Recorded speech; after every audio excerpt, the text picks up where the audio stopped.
Good evening, everyone. Good evening. And I'd like to thank everyone for being here this evening for as we gather here. My name is Cecily Jackson, and it is truly an honor and a pleasure to greet each of you this evening or this afternoon, depending on your time zone. Tonight marks the beginning of our second annual Franklin University Doctoral Student Association Conference, and we are so proud to be able to host it. This conference was the brainchild of our immediate past president, and we are so happy to um, continue this during our second year of not only our association, but also of this conference itself.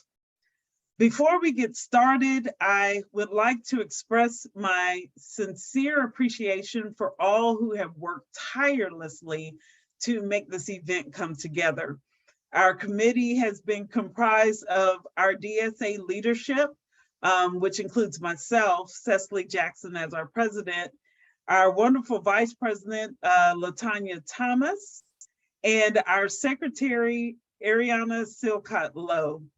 These ladies have worked very hard, not just for the DSA, for the conference, but also for our association. But we would not be able to do it and we would be lost without our wonderful faculty advisors, Dr. Bora Payo and Dr. Rachel Altoff. Dr. Payo is also kind of the driving force behind the DSA, and we thank her for all that she does. And Dr. Altoff just jumping in and not skipping a beat this year and helping us as we move along in this process. But certainly last and not least, I want to also thank our committee chairpersons, DSA committee chairpersons, who've also helped with the planning of the conference this evening. They are Kathy Passoon, and Kathy, please forgive me if I'm mispronouncing your last name, because I think we've never discussed the last name. So you can tell me offline and chastise me later, but I want to apologize if I've messed up. Anne Marie Kuhn Holmes. She and I had a wonderful conversation last week or week before last, and I can't wait for her presentation on tomorrow. And again, Dr. Tanya Young-Babb, our immediate past president. As some may or may not be aware, I'd like to take a note of personal privilege and ask for everyone to join me in sending thoughts and prayers to Dr. Young-Babb and her family in the passing of her mother this morning. As you all know, Tanya, she would have loved to have been here and run the show and kept us going. But in that vein, she's given us our guidance, given us our marching orders, and we're going to continue and make her proud. So as I stated, all of these wonderful ladies have done more than yeoman's work to get us to this point. And I'm so grateful for them and the opportunity to work with them. So during this weekend, during our program, first, also, we have two wonderful student volunteers who will be helping out over the weekend as well. Can't forget them. Ella and John will be in at different points, and we are so glad that they have agreed to help us as we moderate this virtual conference. Your affinity for Franklin University and your passion for doctoral research has brought you here this evening. And we are so grateful that you have this desire to explore with us new bounds of research or research reimagined. We are so grateful again that you joined us on this journey of reimagining and this journey of reawareness. Over the next day and a half, you will hear from faculty, students, and candidates as they share their research and their thoughts in a variety of disciplines. We hope that you will take this opportunity to engage with everyone, soak up the information offered, and hear the weather, engage with everyone, soak up this information offered, engage with all of our presenters. We hope that the next 2 days This event will bring you not just fun and insight, but lots of learning and knowledge as well. I can go on and you really don't want to hear me talking much longer. So I'm going to be quiet so I can leave time for the rest of our events, and especially our next speaker, who will be our provost and executive vice president, Dr. Christopher Washington, who will be bringing us greetings and also introduce our keynote speaker for this evening, Dr. Mary Churchill. So now, Dr. Washington, I'll be quiet and I'll turn things over to you, sir. Well, President Cicely, thank you so much for what you're doing. You and all of the members of the DSA. And I also want to extend a special thanks to Dr. Borpeo as well, and Dr. Rachel Althoff for your leadership and support of this organization. You know, you're working to help us advance the scholar practitioner idea through research and scholarship at Franklin University. And we need scholar research. We need intelligent practitioners. We need people who can make sense of theory and scholarship and reflect on practice and commit to improving professional effectiveness, as well as situating our work in a broader social, political, cultural context. You know, we need people who are capable of doing that, making sense of what's happening in our world and improving our effectiveness in it. You know, I think scholar practitioners are at our best when we develop and advance knowledge through collaboration and collaborative efforts like this. And, you know, to advance knowledge through collaboration and actively engage within these kinds of learning communities of which you are now a part. I want to point out an excellent example of this that was born out of the work of your peers who are now graduates. For example, we had a recent book published called Call Me Doctor. We earned it. 13 success stories of defending a dissertation during the COVID-19 pandemic. You can find it on Kindle.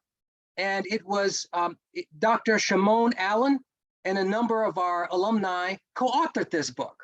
And so, you know, this is kind of the fruits of our work when we build community together, reflect on practice, share our knowledge to advance our collective success and effectiveness. So this conference is about an exchange of ideas that aim to support all of our doctoral students as they go through their doctoral journeys, but it also supports us as faculty as well. We learn from you and we learn together. In kicking off this conference, I want to thank the DSA, our faculty who are participating, our alumni participants, that's very exciting to me, and to our students, and our special guests. And by that, it's a great transition. I want to introduce you to one particular special guest who is joining us today, our keynote speaker, Dr. Mary Churchill. Her topic for our doctoral students is designing a writing habit. Finishing, that's the aim, folks. Let's get it done. And Mary knows a thing or two about writing habits, okay? For the past 12 years, she has served as a writer for Inside Higher Education. She is a leading voice for equity in American higher education today. Mary is currently Associate Dean of Strategic Initiatives and Community Engagement, and she wears many hats, the Director of the Higher Education Administration Program at Boston University. She's a former provost, and that's how I got to know her, through our relationship with the provosts and vice presidents of academic affairs at the American Council of Education. She's also involved in the American Council of Education in a number of ways, including serving as a Learner Success Lab advisor and on the ACE Women's Network Executive Council. She is a member of the Board of Trustees of Benjamin Franklin Institute of Technology, and Mary holds master's and PhDs in sociology from Northeastern University and a Bachelor of Science in Psychology from Michigan State University. Ladies and gentlemen, please join me in welcoming Mary Churchill as our keynote speaker. Mary. Thank you, Chris. I'm so happy to be here, and we're about to have a thunderstorm too, so I am keeping an eye on that. As you opened today, I thought, God, this would have been so nice to have when I was doing my PhD, right? You know, the learning community, we know how important it is for our undergrads, and you know, the best dissertation, and I'll say this in a minute, you know, as I get into my presentation, but is a done dissertation, right? So that is why I really wanted to title this Finishing, because it is about developing that habit, and it is demystifying it, but it is making sure that you're just doing it. And that's hard, but you have structure in place. And this conference, this second annual conference, is an amazing, I applaud you, and I am so honored to be here. So I am gonna share my screen. I do have a PowerPoint, and I tried to jazz it up with some images. So I don't know if I have the ability to share my screen. Yes, you do. Okay, excellent. Let me start that, and let's see if I can figure this out and make sure that I have the right thing up. Okay. Hopefully you are seeing one. It says Finishing Designing a Writing Habit. Okay, Yes. beautiful, beautiful. Okay.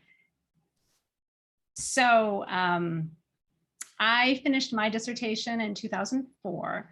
And I will tell you, I was 38 when I finished it. So I was not the normal age, and I did it part-time for a number of years, worked full-time and taught. So I was juggling many things while I was doing my master's and my PhD.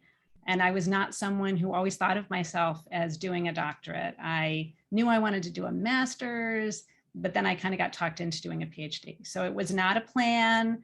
And I am also someone who avoided writing my whole life. So graduate school was a big cliff for me, but it was a good one. So I do want to stress, this is about designing a writing habit. There could be how to write your dissertation, how to do all this other, this is really the habit, which is, I am also a coach, an executive coach, and developing habits and moving beyond your limiting beliefs in yourself are incredibly important. And I thought that this was, I was really thrilled that Chris asked me to do this. So, so this is really kind of elements of success. And these are the types of success elements that I'm going to go over in our time together. You will be told many times while working on your doctorate, I was, write every day. And in writing this up, I thought, well, if it were this simple, everyone in the world would have a doctorate. If it's just write every day and you'll have a doctorate. So like anyone who has decided to dedicate years of your life to becoming an expert, this is you. You have made this decision. For some of you, this may be one of the boldest moves you've made in your lives. It was mine. For others, maybe this is something you had always planned to do, had thought about when you were in your teens even. Regardless of where you fall on that spectrum of visualizing yourself as in a doctoral program and as a doctor, you knew that it would take years, that you are embarking on a multi-year project, and that for most of you, there would be a lengthy writing project at the end of it all. While we can't really know what it's like until we're in it, we do know that it's not something you can do overnight or on a weekend, right? Like it's a slot, you've got to like be in it. It's a marathon. So like any area of expertise, it is developed over time and with practice. You must log hours, days, weeks, months, and even years. I love the marathon image. A marathoner does not train when she feels like it, when the mood strikes her. She has a training schedule. She sticks to it day after day, week after week. Some runs are painful slogs, and some days she feels like she's flying and that she could run forever. When it is a slog, she doesn't stop. She may jog at a crawl. She may walk to work out a muscle cramp, but she keeps going. You could also think of someone who plays a musical instrument and the years spent practicing to become an expert. And that is it. You are experts developing your expertise. Some of you have a head start. You love to write. You've been writing in diaries and journals, and this was my little sister, since you were in elementary school. Your teachers gave you praise, encouraged your habit and your talent. However, you're not off the hook. You might be one of those people, you might fall in the camp of perfectionism, writing too much, not knowing when to call it quits, or not knowing when to stop editing. The best dissertation, as I said earlier, is a done dissertation. One of my advisors told me this early on. And, you know, I have discovered that it's kind of true for everything in life. You can't succeed if you don't show up and finish. Here's another thing about writing. It is incredibly personal, and a lot of folks don't talk about that piece. All of your baggage, your demons will come into play in your writing life. And instead of avoiding that, I know that, and I prepare for it, and you should as well. So in the next 25 to 30 minutes, I'm gonna try to cover a lot of ground and leave room for questions because you'll have them. I'm going to ask you to do some work along the way. So if you have access to a pen and paper, laptop, whatever you have to jot down some notes could be helpful. I'm going to ask you to think about why you're here. What motivates you to do this work? What values come into play? What is what I would call your personal mission statement? I will ask you to think about things that get in your way and the tools you have to remove those barriers. We'll talk about writing habits, routines, schedules, accountability groups. I will ask you to assemble what I call a success pack for this project, this doctorate. I will ask you to make contingency plans for when you fall off track.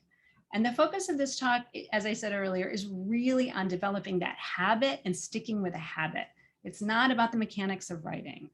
I'm trained as an executive coach, and I have found that many things get in the way of reaching our goals, and they're almost always personal. In the space of writing, that may look like limiting beliefs that you can only write when creative genius hits you, or that the best writing is produced when in an altered state due to alcohol or drugs, like some of the famous writers out there, or that being a good writer is just something you're born with, and that some of us are good at it and some of us aren't.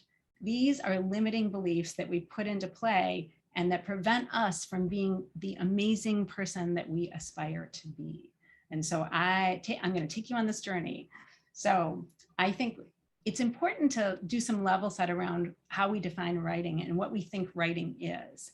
It is really, I have taken an expansive view of reframing writing in this 21st century. You know, if you think of early writing, like, you know, on a, you know, with a chisel and a rock, I think now it's really content creation. And if we think about it, we are always creating content.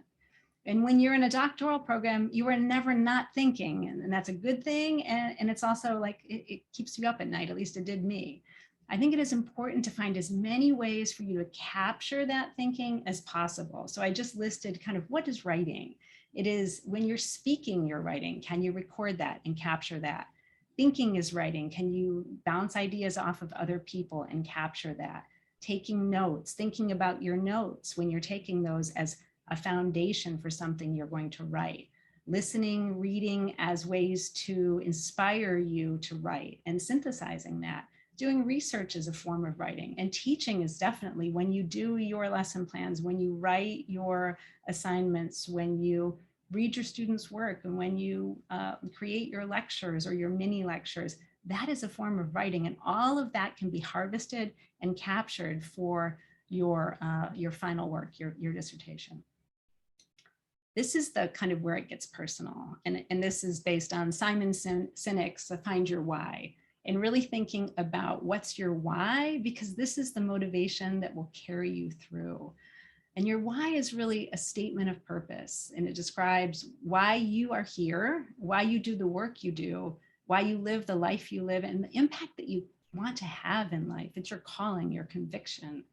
Why did you decide to do a doctorate? Something in your life motivated you to do this work. This is really personal. This personal motivation is something that got you here, and you will need to draw on that to get you through this work to finish your doctorate.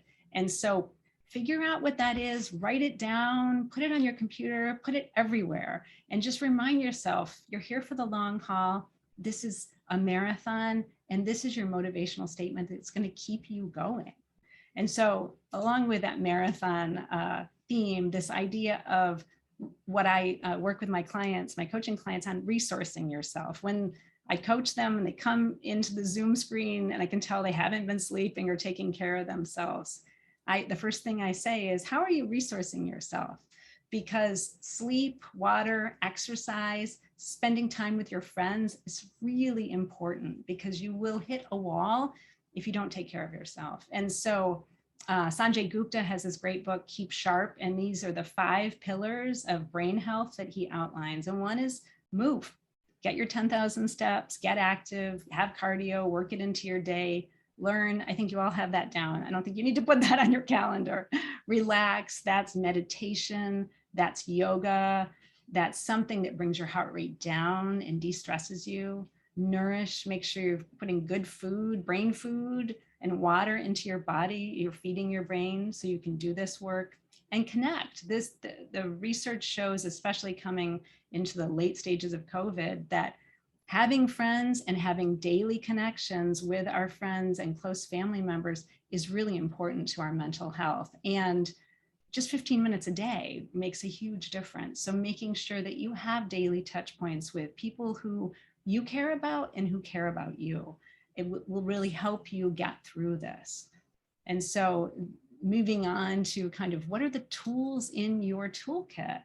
And this is just a list of some of the roles I think of in your life: sponsors, mentors, coaches, therapists. Writing is really personal and stuff will come up. And a lot of the stuff that blocks you from writing can be personal. Again, that limiting belief, like, I'm not creative, I can't do this work, I can't actually finish this doctorate, I don't have what it takes. These limiting beliefs, there are lots of people who can help you get through those limiting beliefs. And these are all tools. And so when you get stuck, there are many tools you can put into use. Your advisor, there are coaches sometimes in our schools, and sometimes you can hire a coach. Sponsors, those are people who are looking out for you, opportunities that come their way, and they want you to shine. They want you to be successful. Your mentors and therapists. And I think that sometimes we will need one of these more than another, and sometimes we will need all of them, and sometimes we won't need any of them. So it's whatever the situation calls for. And just kind of knowing that sponsor really promotes you and helps you find opportunities, particularly in higher ed, as we kind of move through higher ed and find those opportunities in the professional world. That sponsor has the power to support your career goals, to nominate you, to recommend you.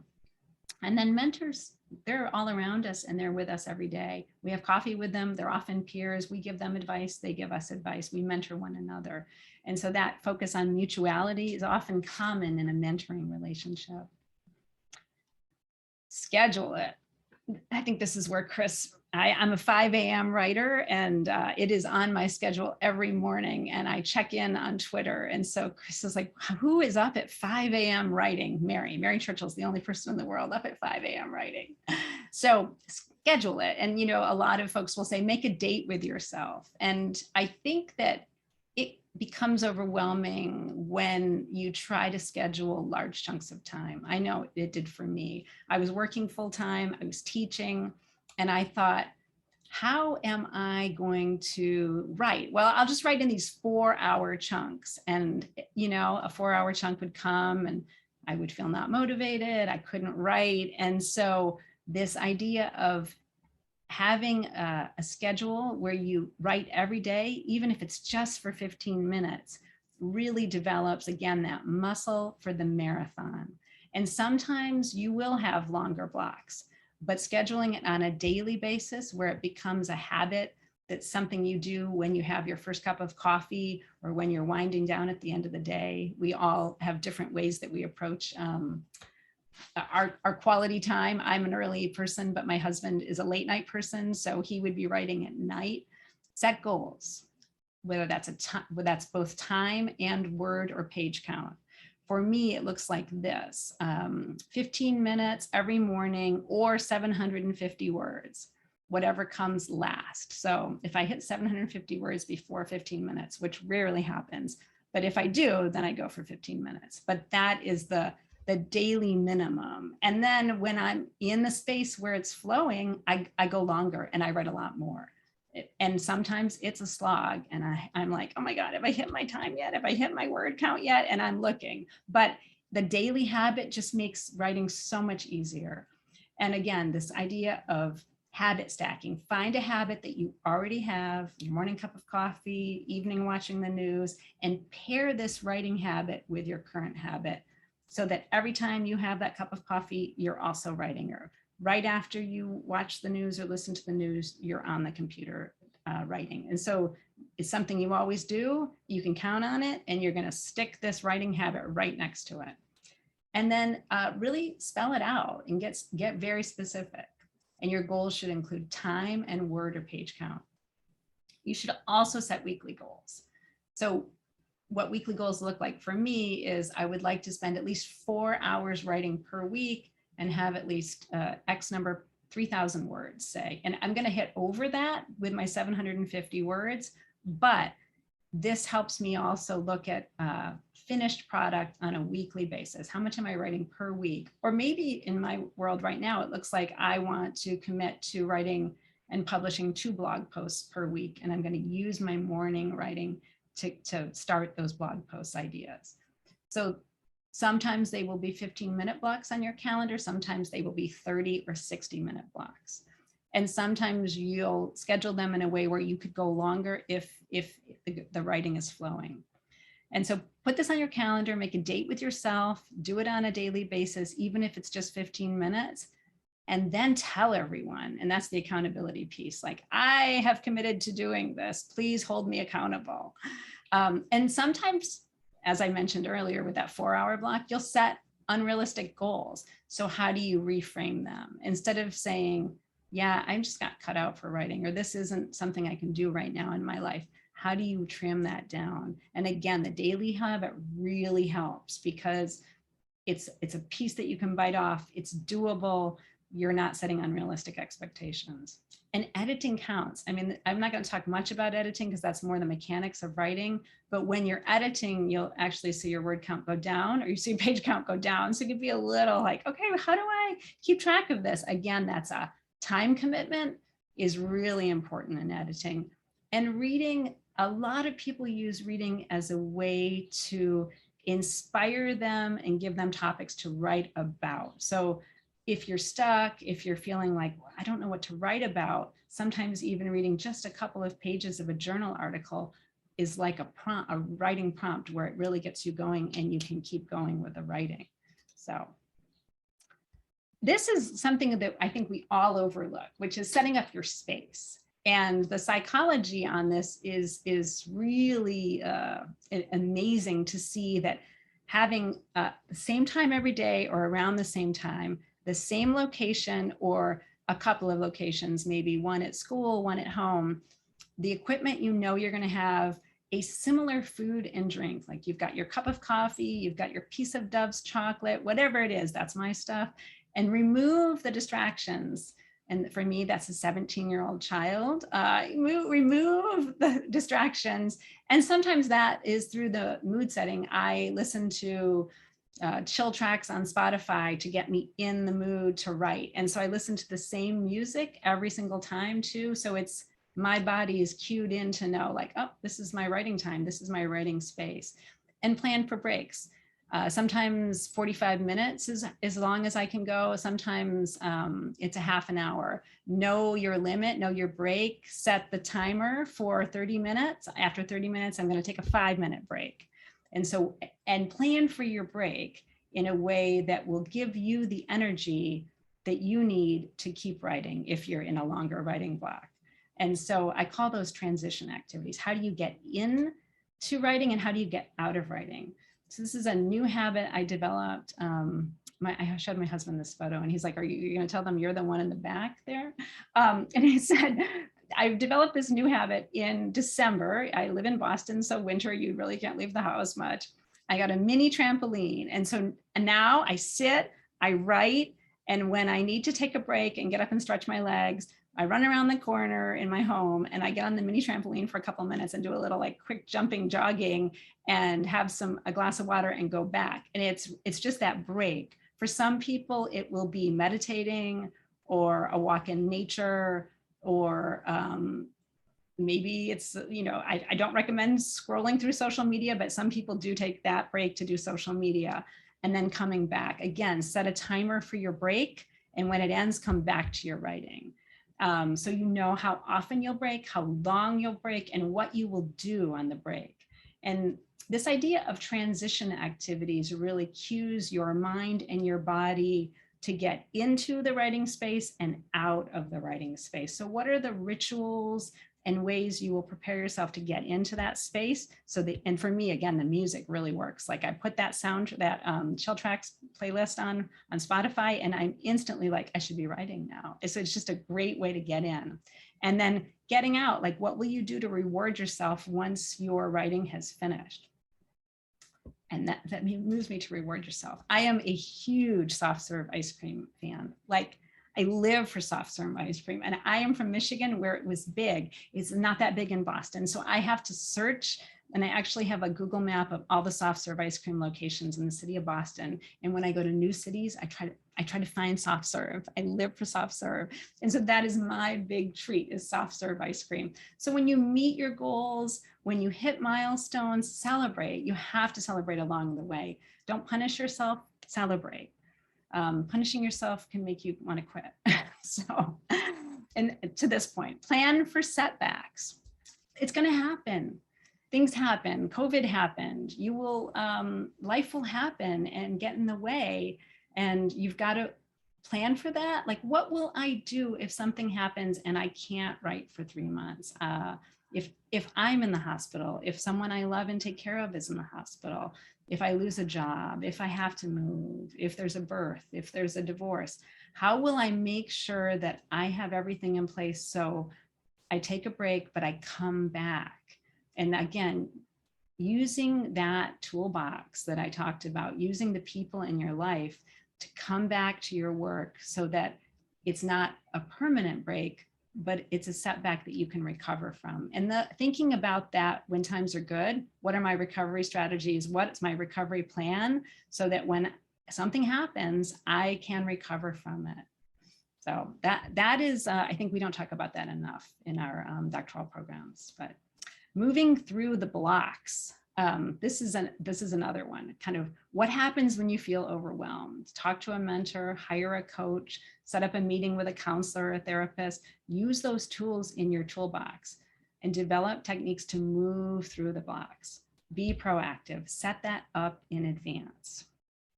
And part of that is what I call an writing accountability group. And so developing this accountability structure.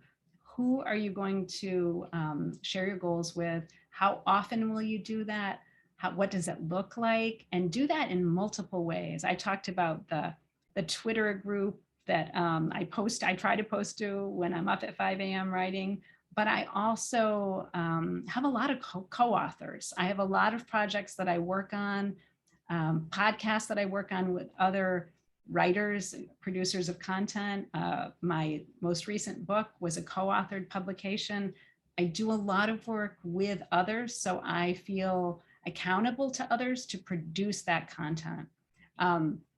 Writing accountability groups can be very powerful. I ran a dissertation writers workshop when I was working on my dissertation, and everyone in that workshop finished. Now, there were some people who said they didn't have time for the workshop, and I will tell you, 90% of the people who didn't sign up for the workshop didn't finish, but every single person who signed up for the workshop finished. And what that workshop was a writing accountability group.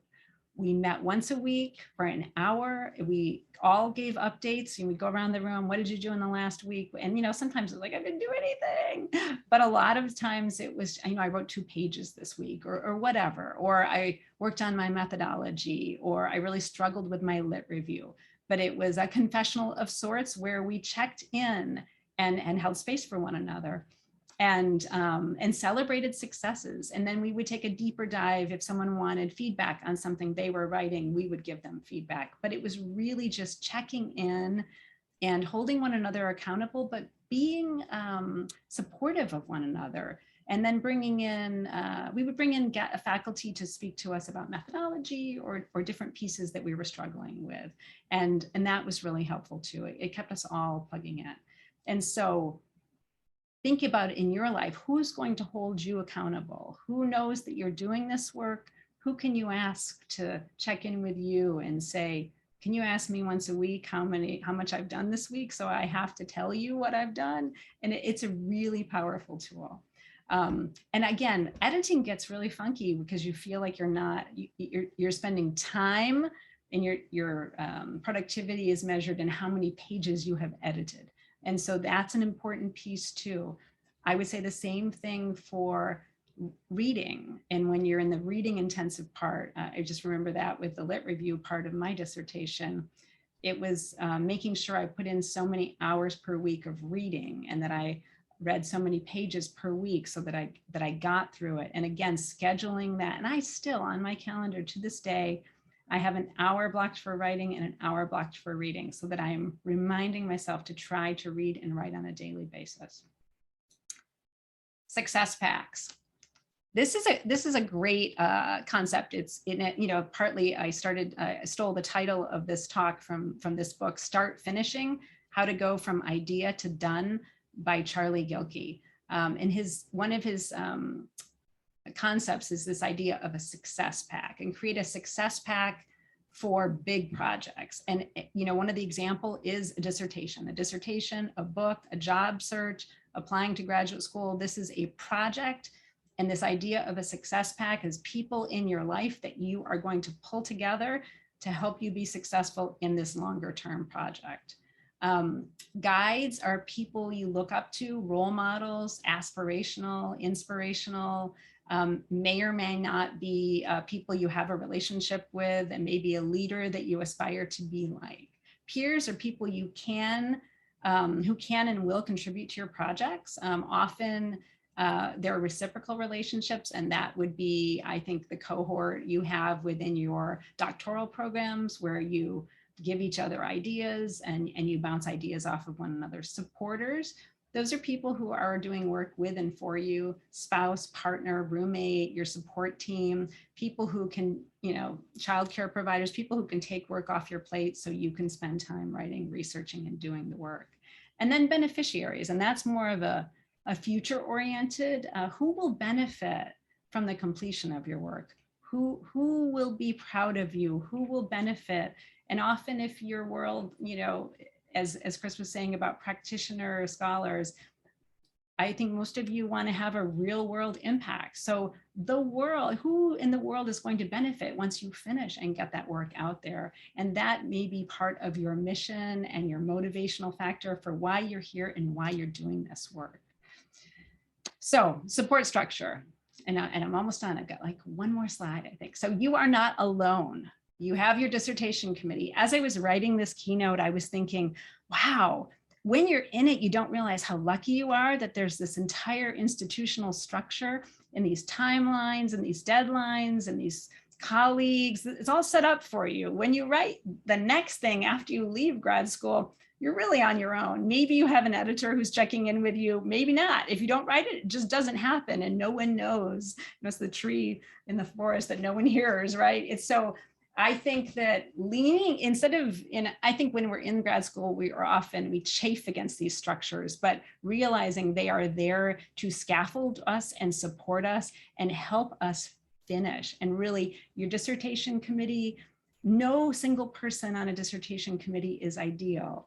And reframing to think, what strengths does each member of my committee bring, and how can I take advantage of those strengths and not be unrealistic and expect a single person to have all the strengths? And I, you know, I suffered from that, and I think many of us do. But really taking advantage of the strengths that each of our committee members has. And then advisors. You have a dissertation committee often, but you can pull other people in to be your advisors, and I know I did. Your vital friends who help you get through it, your colleagues in the program, trusted readers who will read parts of your work and give you really honest feedback, but supportive feedback. And there's critical that shoots you down and is negative and that, you know, demotivates you. But then there's helpful critical feedback that helps you keep going. And so I would recommend leaning into these pre-existing structures and see them as there to support you, because you have really set this audacious goal for yourself. And it's be proud of yourself, use your network, lean into it, and learn how to build this type of network for yourself after you leave the program for your next book, your next project. But be in a space of inquiry, learning, and then really leaning into this and taking advantage of this structure. This is my last, you've got this. This is you all jumping in a beautiful sun on the beach. And I'm gonna take this down so I can see you. Okay.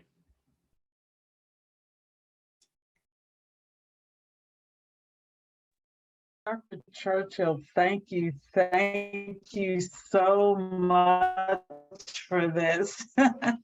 This is great. And it was, well, I think I can speak for everyone when I say this was great. It was very interesting. You said something that struck with me, and you mentioned comparing this journey to a marathon. And I guess I had never put it in that frame before. And so it's going to cause me to reflect back. 5 years ago, I did take that journey and complete a marathon, and it was a lot of work leading up to that. And even the fact that if I go back further than that, I actually tried to do it 6 years before, started the race and couldn't finish, and I had to start all over. So this is how I need to look at this journey, is I might have to start all over. So I appreciate you for sharing that. I'm going to be quiet and see if others have questions and comments, but thank you so much. Oh, thank you, Cecily. Yes, and I've never run a marathon. I will just confess, like, it is overwhelming, the idea. The dissertation felt like a marathon, the book felt like a marathon, but that is the marathon of the mind. Any questions, especially on the mechanics of how you set this habit up? I mean, I wish, again, all I was told was write every day. And I'm like, okay. But I never figured that out while I was in graduate school, and I wish I had. Well, I'll start. I have a question. Oh, I see. Rachel, go ahead. It's okay. I can wait. I'm patient. Okay. All right. Go ahead. Thank you. So you did, I mean, I loved the talk. It, especially the 15 minutes and the 750 words and the routine. I believe, like you, I am a 5 a.m. writer, so I can completely relate to that time frame. But a lot of our students, in fact, do have full-time jobs, full-time families. So I believe that advice of 15 minutes is really spot on for a lot of us, faculty and students alike. You did mention something at the very end, towards the end, about feedback. And, feedback is something that students have to handle a lot. And sometimes the feedback is manageable and other times may not be. It comes and goes. It can be perceived as very negative. Sometimes it is more positive. Some are, faculty have very different styles on how this feedback is delivered.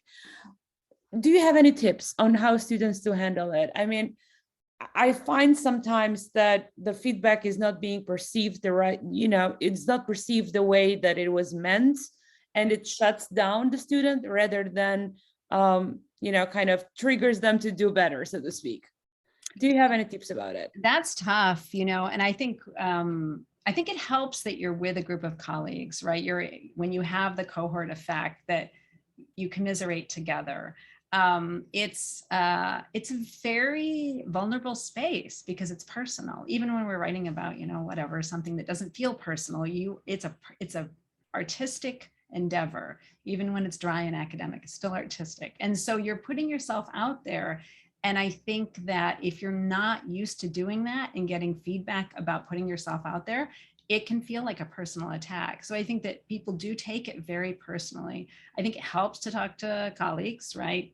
I think it helps to talk to your other dissertation advisors, right? Your other committee members. I know that's what I did when I had one committee member who was just like a total love mensch. Like I would go to him and like this other committee member gave me feedback and I said, what did I do wrong? And he's like, that is just her style. Like he gave me the nice kind of, this isn't you, this is how she delivers it. And I think it's a reframe of what's the takeaway? Like what good things can I take out of this, right? If I try to not be so emotionally triggered by it, what can I do to read between the lines to see something really? But I do think talking it out with other people it helps. And using your other committee members, like I said, you start to see this different strengths of your different committee members. And I had someone who was really hard. She gave the hardest feedback, and she was not the warm fuzzy person, right? And so I would go to this other guy who was great and warm fuzzy, and he would help me process what she had written. So I would still use it, but he was my relational guy who would help me process. So thinking about how they can all play different roles, and that you have a team, not just one person. That's when I think it feels very lonely, when you get that feedback from one person and you don't feel like you can process it with someone else. That was a long answer. I'm sorry, but No, thank you. I it can relate. resonated personally. Yes, yes, absolutely. Thanks. Rachel, I think it's your turn. Sorry for, yeah. Oh, thank you.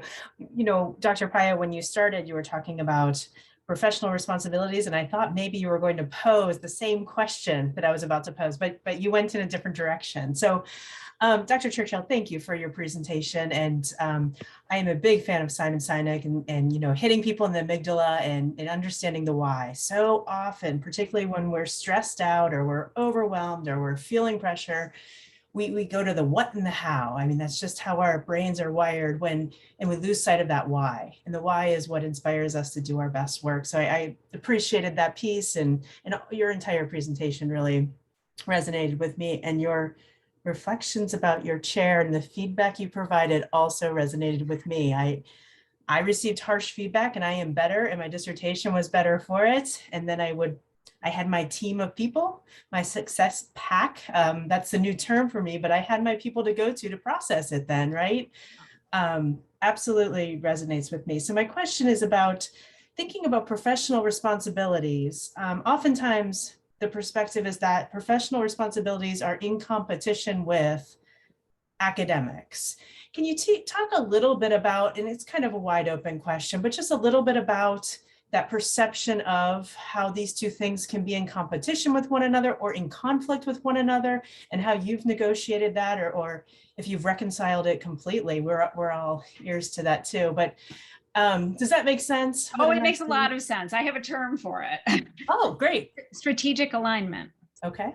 So in your decision making, right? So that you are, we all have a hard time, especially when we start out, saying no to anything, right? And so everything seems like a great opportunity. And so even in saying yes to things, reframing the opportunity in a way where it is aligned with other work you are doing.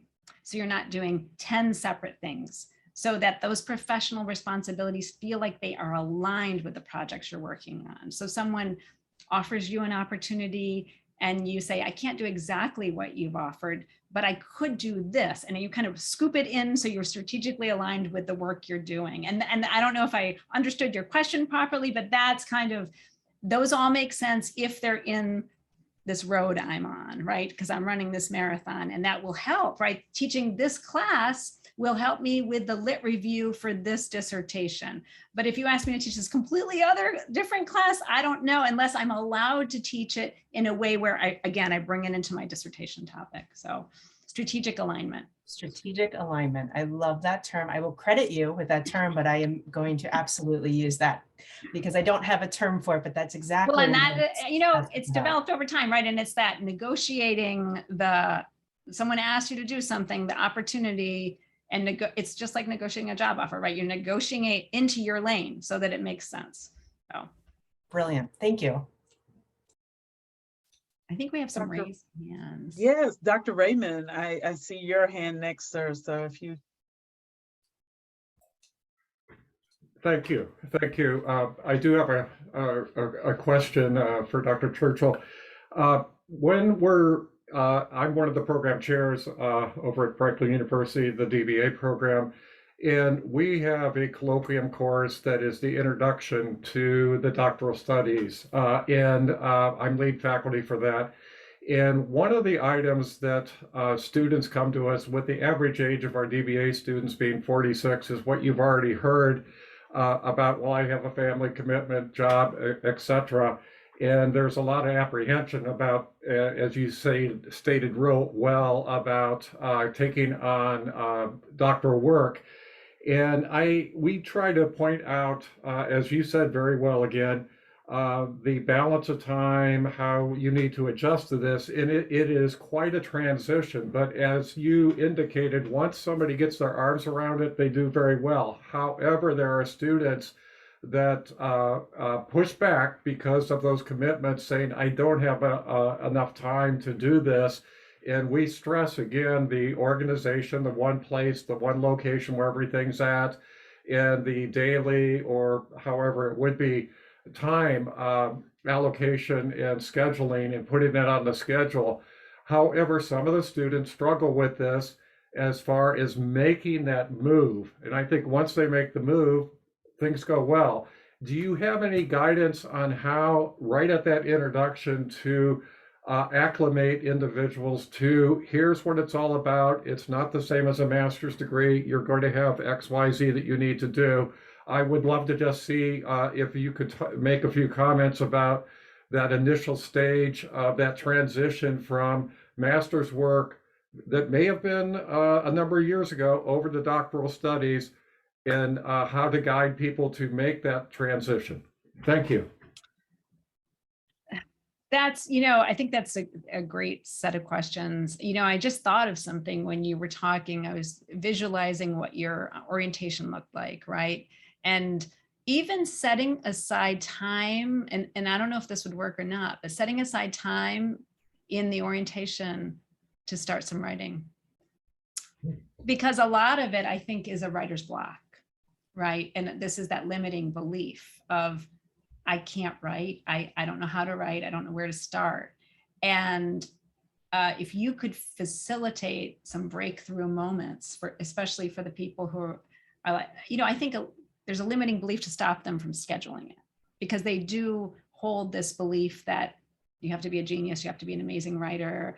It only, people write in long blocks when it flows, like all of the things that we've been told about writing, which, writers will often say it's writing every single day, right?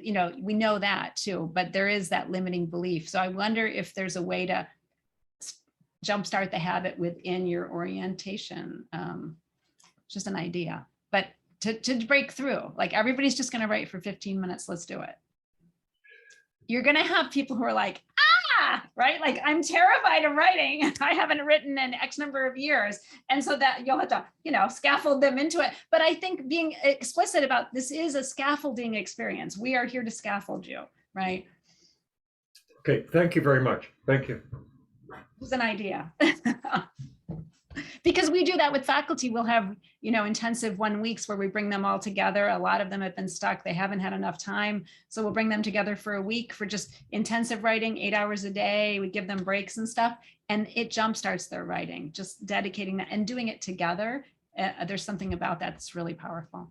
Yeah, I think the peer-to-peer is something that we're starting, or we have been realizing that peer-to-peer, for lack of a better word, pressure or integration does wonderful things at times.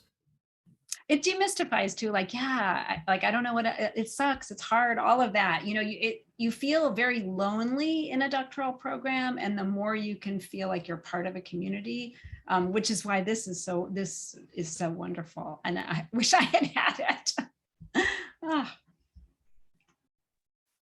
Dr. Cooley, do I see your hand, sir? There we go. Great, yeah, thank you. I very much appreciated your remarks here, Mary. Thank you so much. Everyone is so kind. Thank you so much.